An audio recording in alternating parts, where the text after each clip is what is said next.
Hello guys, welcome back. कैसे हैं आप सब दोस्तों। कौन सा कंट्री यूरोप के अंदर फैमिली के लिए बेस्ट है?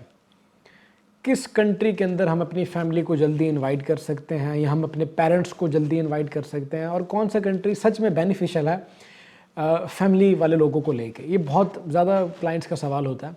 तो आज की इस वीडियो के अंदर गाइस मैं आप लोगों के साथ एक कंट्री को डिस्कस करने जा रहा हूँ, स्पेन को।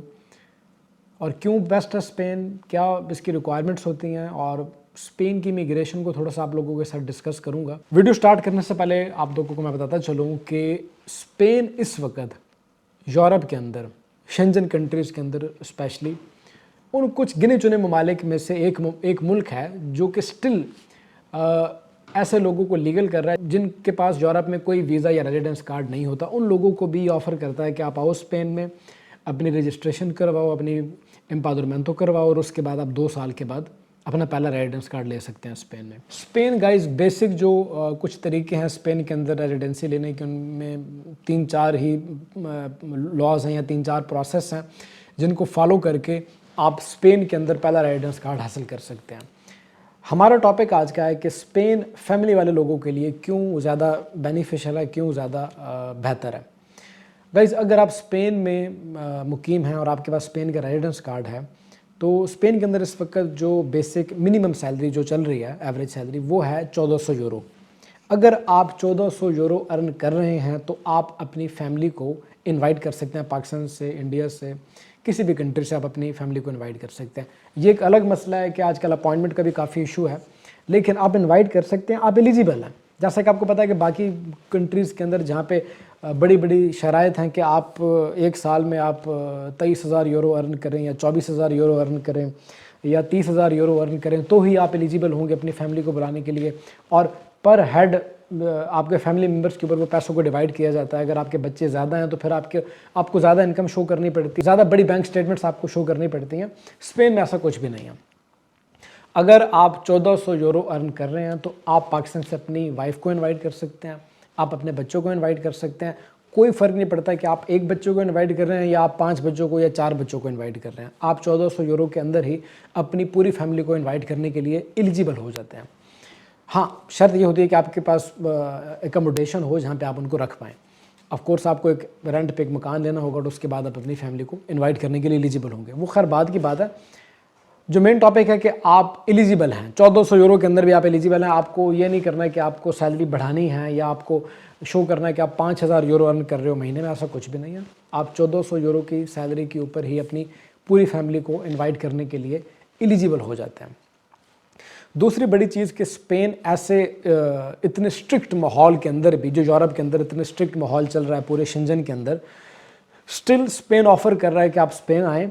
आपके पास किसी कंट्री का वीज़ा नहीं है, आप वीज़ा एक्सपायर हो चुका है, आपके पास खाली अपनी कंट्री का पासपोर्ट है। आप आएँ स्पेन में, अपनी पादरमेंटो करवाएं, वहाँ पे रहें, और 2 साल का टाइम पीरियड कंप्लीट होने के बाद आप स्पेन में अपने डॉक्यूमेंट्स ले सकते हैं। वो लोग जो स्पेन में आके कहते हैं कि हम असाइलम कर लेंगे या ये वो, तो गाइज स्पेन असाइलम नहीं देता, ख़ासकर पाकिस्तानियों को, इंडियंस को। हमारी कंट्रीज़ उस लिस्ट में आती हैं जो कि महफूज करार दी गई हैं, और हमारी कंट्रीज़ के लोग अगर यहाँ पे असाइलम क्लेम करेंगे भी तो उनको फिर असाइलम नहीं मिलेगा।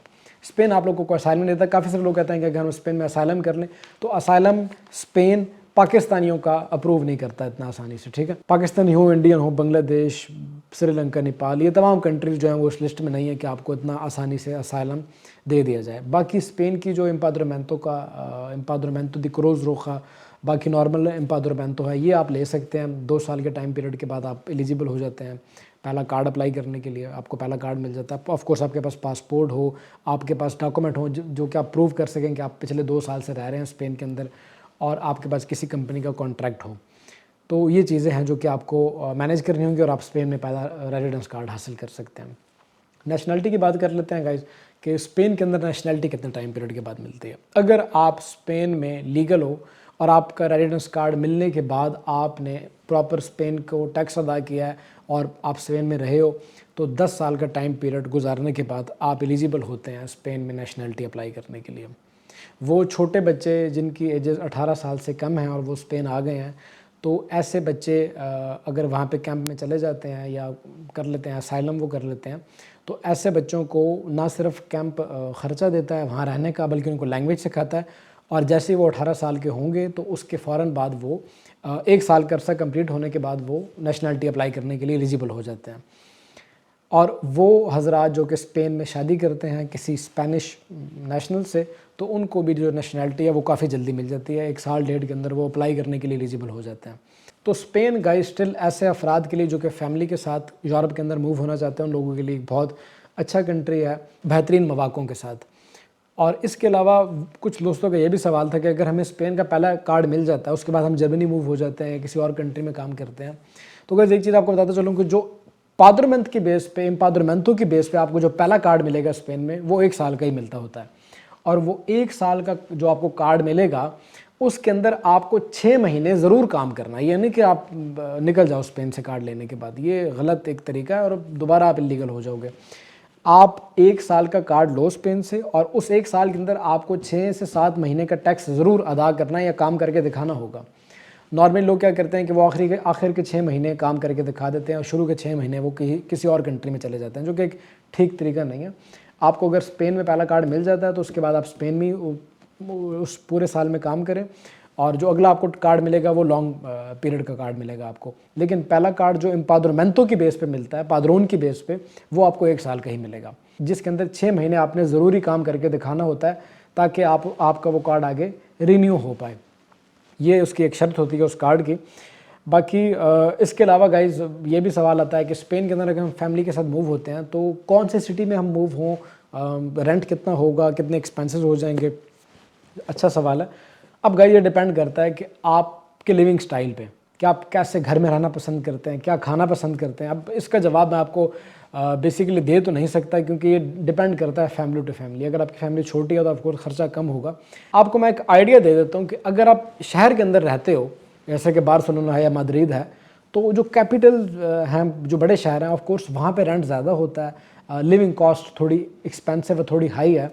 तो फैमिली वाले बंदों के लिए मैं ये बिल्कुल भी प्रेफर नहीं करता। अगर आप फैमिली के साथ हो तो फिर आप छोटे एरियाज़ की तरफ कोशिश करो कि छोटे टाउन्स में आप मलागा के आसपास या सबादील या कोई ऐसे इलाके आप चूज़ कर लो जहाँ पे रेंट जो है वो उतना हाई नहीं है, या बड़े सिटी से हट के छोटे शहरों में या गांव देहात की तरफ आप कोशिश करें वहाँ रहने की। वहाँ पे आपको मुनासिब घर मिल जाएगा, मुनासिब रेंट के ऊपर, जो कि आप अफोर्ड कर सकते हैं।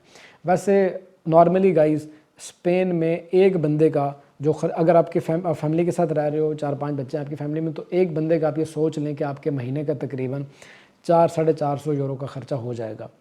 ये मैं आपको एक एवरेज बता रहा हूँ। बाकी ऑफ कोर्स बच्चों के खाने पीने पे, ट्रैवलिंग पे, स्कूल कॉलेज आगे पीछे की जो चीज़ें हैं, तमाम चीज़ों को देखना पड़ता है।